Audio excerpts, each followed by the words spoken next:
And Levi's are just jeans. Yet consumers go out of their way to select these specific brands over others. An economist would say, how is this possible that a rational consumer would be willing to pay more for exactly the same thing? We love to think about ourselves as rational. That's not how it works. A very famous study done by colleagues at Duke University had flashed either the Apple logo or the IBM logo to two randomized groups of participants. The study found that after being subliminally exposed to the Apple logo, compared to when you've been exposed to the IBM logo, participants performed better on creative tasks.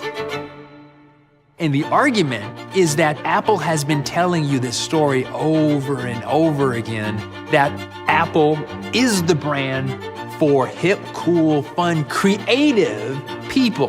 So if I'm choosing Nike over Under Armour, I'm choosing a kind of different way to express affiliation with sport. The Nike thing is about performance. The Under Armour thing is about the underdog.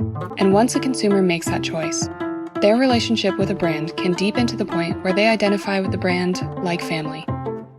And once you identify with a brand, it can shape the way you behave. Michael and his team observed the brains of iPhone users and Samsung Galaxy users with an MRI machine, while they heard good, bad, and neutral news about Apple and Samsung. Apple customers showed a brain empathy response toward Apple that was exactly what you'd see in the way you would respond to somebody in your own family. Strangely, Samsung users didn't have any positive or negative responses when good or bad news was released about their brand.